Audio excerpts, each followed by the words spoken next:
Hello and welcome to the Library Show. I'm Mike Kletzley and we have a wonderful show lined up for you today. We'll talk about the new Lebanon Library app, as well as the new genealogy class.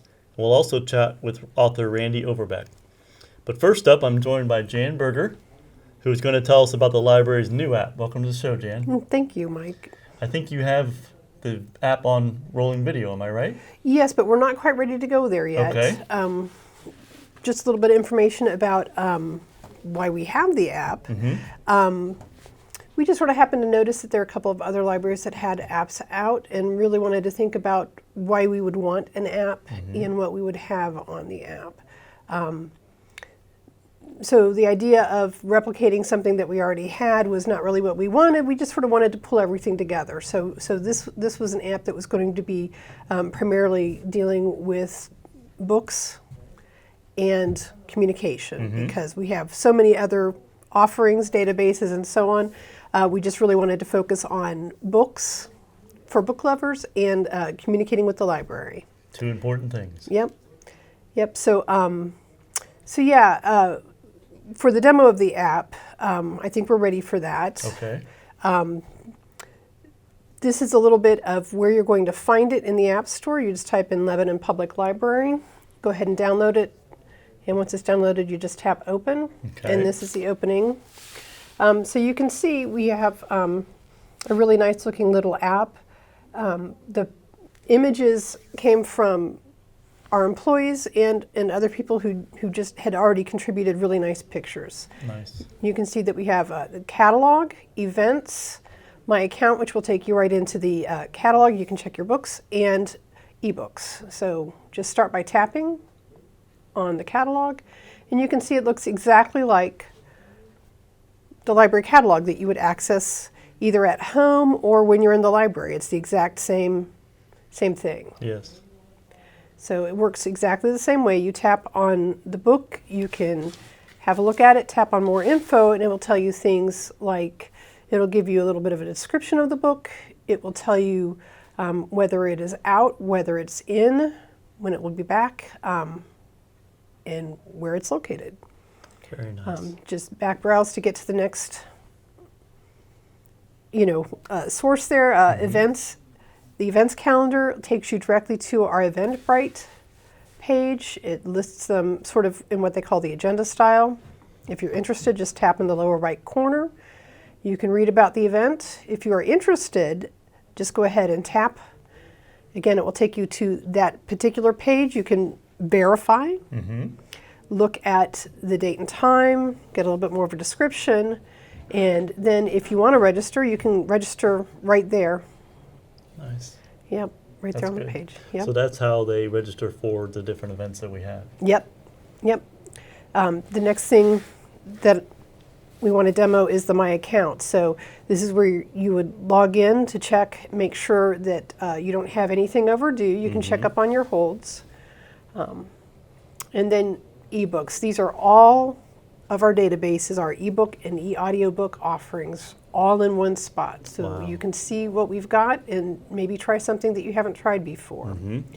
So this is our little bit more menu. These are all of our social and communication offerings. So if you didn't know that we had an Instagram page, you can check that out. The one that I tapped down there was the newsletter sign-in. So if you haven't been on our newsletter email list, you can go ahead and select your interests, enter your first name, last name, and your email, and click on submit. And you can see I wasn't really tough to hit the right buttons. Sometimes they're so small. Yes. I ended up having to log all the way out and log back in again. That's all right. It looks great. Yeah. So books and communications were the focus, and it looks like you nailed it.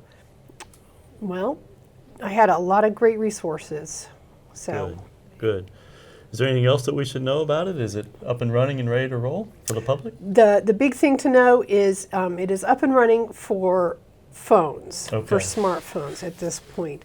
We are working out bugs with tablet downloads, but we're getting there. We're just about ready to roll that out. Good. You're making progress. Yep. That's wonderful. Well, remind us where we can find the app to download again.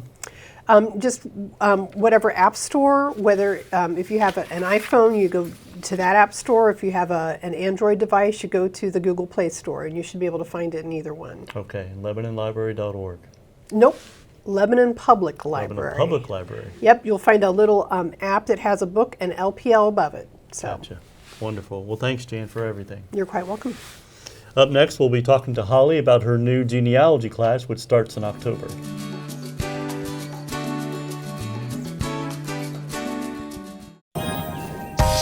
Sit with me, imagine what you'd see if every child had a book to read. So the mission is for us to get a book to each and every child.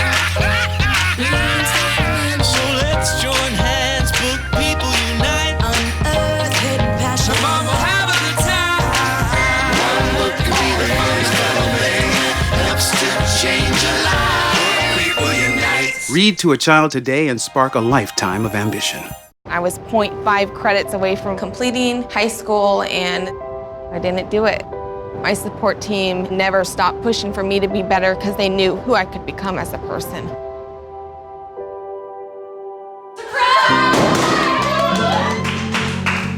I've been given an opportunity, and I'm just thankful for it. Find free adult education classes near you at finishyourdiploma.org. Welcome back to the Library Show. I'm here with my co-host, Holly Browning, who's going to tell us about a brand new class starting in October. What's the class, Holly? Well, I will be leading a class on genealogy and family research called Digging for Roots. With the onset of all the personal DNA testing and the sharing of information on all the genealogical websites, now is the best time to try to find out, who your ancestors were. Yeah. A long time ago, if you wanted to find out information about your ancestors, you had to travel to the local county records office and, where your ancestor had lived or where they were born. So there was a lot of traveling and paper chasing going on. So now with all these new websites like Ancestry.com, Family Heritage, that kind of thing popping up, you have all the information at your fingertips. You just have to know where to look. So, Nice. yeah. Well, tell me, what prompted you to start a genealogy class at our library? Well, I've had quite a few people asked for help with their hunts because they knew I had been researching for several years. I think I've noticed more and more people become interested in finding out who they are and where they came from. Yeah. I mean, in America, we are still, a country of immigrants, and people want to know where were they before that, and how does their story fit into the continuing story of history, Yeah. I think family history is the connection between our past and our children's future. It's about knowing who you are and, where you came from, and sometimes it's the good and the bad and the ugly sometimes. Yeah, so. Well, neat. Well, what's a typical class going to look like? It's going to be small, personal, probably about 8 to 10 people, so I can give, general info on particular genealogy sites.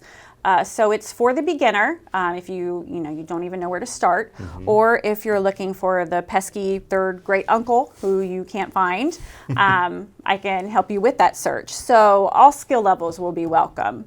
We'll have laptops to use for research, and I'll have some print resources that you can take home as well. That's very nice. Well, you mentioned earlier that you had been searching and people knew that and asked for your help. What got you interested personally? Well, it's kind of strange. I was a little girl fortunate enough to not have to go to a daycare or a babysitter. I was usually with my grandparents, or more often than not, I was with my great-grandparents. I was lucky to have 2 of my great-grandmothers with me until my early 20s when they passed. Yeah.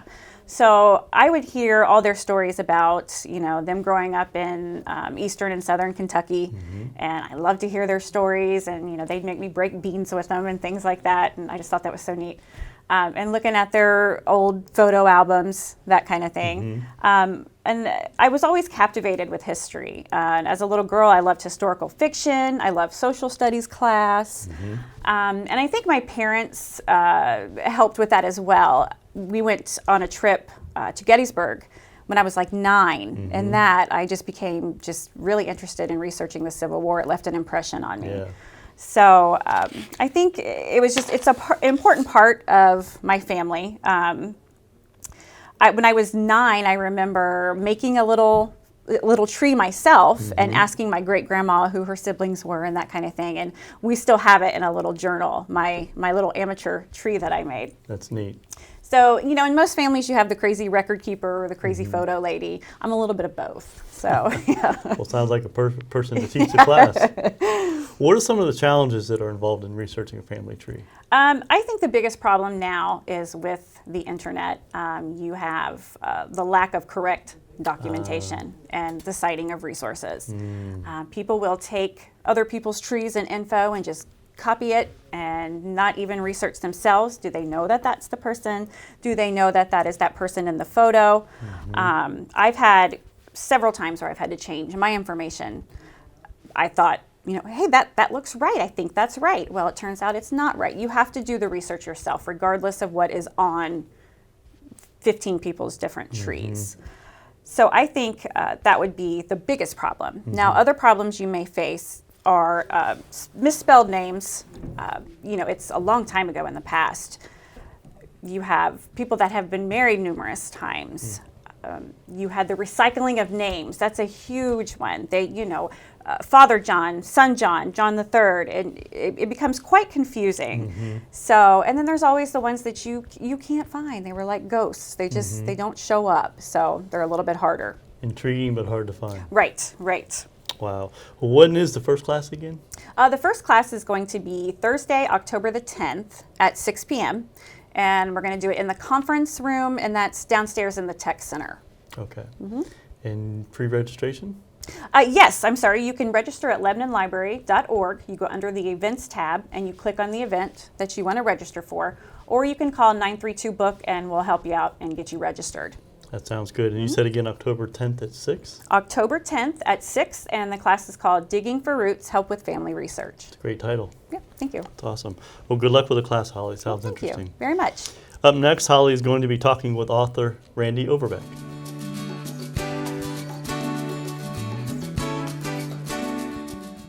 There's a lot of fear in coming back to school. I'm a 40-year-old man that walked in there to get his high school diploma. It was very hard for me, but one of the teachers was Miss Araceli. She gave me direction. Every single time I had a question, she'll put down whatever she's doing and she'll sit there with you until you get it. 50% of getting your high school diploma is walking through those doors. The other 50% is doing the work. Find free adult education classes near you at finishyourdiploma.org. Your hometown source, the Lebanon Channel, is now on YouTube. I know how fortunate I am. Just search City of Lebanon, Ohio to connect with everything that's happening right here. And that's going to be an exciting part about this walking tour. Subscribe to receive exclusive local content available only on the Lebanon Channel. Wow, Neil Armstrong's coming to my launch. I was so excited about that. That's the City of Lebanon, Ohio, now on YouTube. That's what makes this Lebanon, Ohio a great place to live. Yeah. Welcome back. I'm here with author Dr. Randy Overbeck, who will be visiting the library on Saturday, October the 26th, to talk about his new thriller, Blood on the Chesapeake. Welcome to the show, Dr. Overbeck. I'm delighted to be here. We're glad to have you. Now, I want to start off by saying I just finished Blood on the Chesapeake, and I thought it was a phenomenal paranormal thriller. I loved it. It had a cold case mystery, it had a ghost, it had romantic elements. What about these genres appealed to you as a writer? I've always been a big fan of mystery. Several great mystery authors I have studied and learned from, and I've liked the idea of doing a mystery. I like the idea of the puzzle. And romance just kind of comes along naturally. Well, yes, so, you know, the ghost was new. This was, I've tried several writing excursions before. I've never done a ghost before. So this was something I had to do a lot of research on to make sure that it was as authentic as I could make it. But I thought in the way I told the story and what happened, the ghost just kind of fits with how he would be able to unravel this mystery, that 35-year-old mystery in the story. Yeah, you're right, you're right. And the setting of the book, it takes place in a specific setting on the eastern shore of the Chesapeake Bay. Now, why did you pick that setting? Well, let me tell you first what I have in mind for this series. The series is called The Haunted Shores Mystery. And the whole point of that is to find a wonderful resort location that really a lot of people don't know about, that I think is really beautiful, and then to set a fictional mystery, a fictional murder in that place. Okay. We actually chose this for the first one. I say we because my wife helped me in this. We're not a native of there, we've never been there, but about a dozen years ago maybe, we wanted to go someplace where we could sit on our porch and watch the sunset over the water. Oh, yes. And when we found this wonderful bed and breakfast in this little teeny tiny town on the Chesapeake Bay called Oxford and just fell in love. We've probably been there 6 times since that time. And in my opinion, it's one of the most beautiful places in America. And as I go around and talk to people all over the place, many, many people have never been there. I said, this is a great, it's not commercialized, it's not overly populated. There's more, I don't know if people don't know this, there's more water shore on the Chesapeake Bay than there is any other place in the United States. Really? Because the rivers that make the Chesapeake Bay and the bay circle around like this so much, there's lots of land. Whatever you want from a shore, you want a beach, there's a beach, you want rocky, there's woods that go to right to the edge of the beach. It's absolutely gorgeous. Wonderful. It sounds like a hidden gem then. It is definitely a hidden gem, yep. So what made you add the paranormal element? Are you a believer? I am a believer. Okay. I am a believer. People ask me everywhere I go, have you seen ghosts? Because it looks like you've seen ghosts. Yeah. I cannot claim to have seen ghosts. Okay. I subscribe to what Shakespeare says. Shakespeare said, there's more to heaven and earth than are dreamt of in your philosophy. Yeah.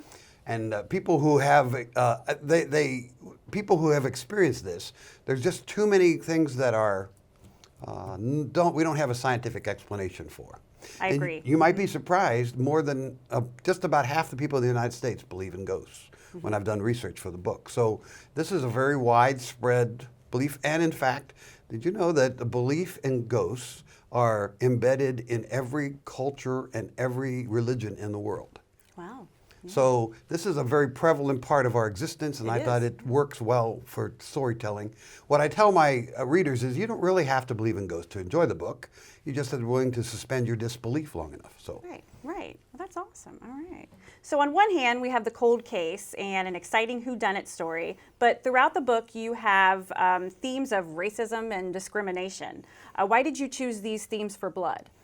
Well, racism concerns me a lot. When I decided to create this series, what I wanted to do is I wanted to tell a story that's important and it's relevant to what issues we're struggling with today. Even though the story is set in 1998 with a cold case murder going back to the 60s, the problems that Daryl encounters in 1998, the problems that Hank, our victim, encountered in '64 are still very much with us today. And I found that by attacking the issue about discrimination and about racism in a historical context, it's a way of making a commentary that's present without being overly didactic. Plus, one of the things that I loved about the Chesapeake Bay, it's a very interesting contrast of cultures, which is kind of a microcosm of the U.S. So on the one hand, you have this very New England-y type area with fishing and boating and this long heritage of shipbuilding. But this particular area where I set the book is in Maryland. If those of you who know your Civil War history know, Maryland was a free state, but this area sided with the South in the Civil War. Really? In fact, they have famous plantations there where Frederick Douglass was born and Harriet Tubman were born. And if you go to the Eastern Shore today, you will likely see, you won't drive very far before you'll see a Confederate flag. So there's this interesting conflict of cultures going on in the area that was ripe for this particular topic of racism, issue of racism. Wow, interesting. Okay. And then, is it true that not only Blood on the Chesapeake, I know it's got some really rave reviews, but it also just won a really big award. Can you tell us about that? I can. I'm very thrilled, first of all, to say it's won 5-star reviews from 3 national organizations. One's called readersfavorite.com. A second one is called Long and Short Reviews. These are all professional reviews. And the third one is called Literary Titan. And Literary Titan also gave it what they call their top award, called the Gold Award for books, which was just this past month. It earned that award. Wonderful. So I'm really thrilled about that. Well, you know what? It definitely deserves it. It was a great book. So you had mentioned before that Blood on the Chesapeake is part of the Haunted Shore series, the mystery series. Why did you choose to do a series, and when can we expect the next one? Because I'm ready. Well, I chose to do a series because I'm able to develop the character over. Well, wait a minute, I have a couple of answers. First answer is publishers like series. Okay. It's easier to get series books published consecutively than it is to get two different books about two different sets. I did not know that. Okay. Yeah. And readers love series. So if you love the first one, they want to buy the second one.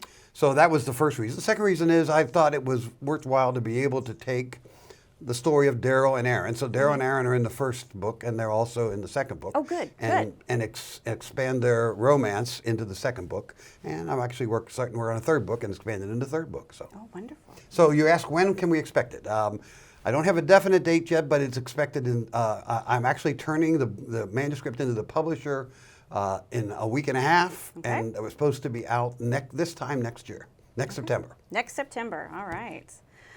Well, Dr. Overbeck, I cannot wait for your author visit in October. Can you tell us the date and the time when you'll be at the library? I will be at the library on Saturday, October 26th at 1 o'clock in the afternoon to be able to do to read. Actually, if they come, I'll tell a little bit about this book.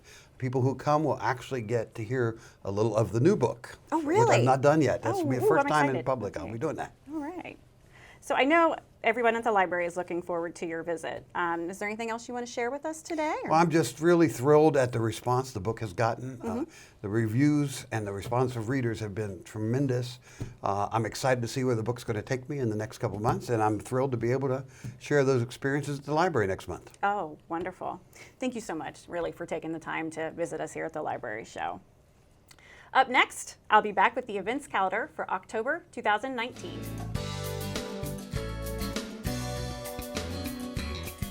Hi, welcome back.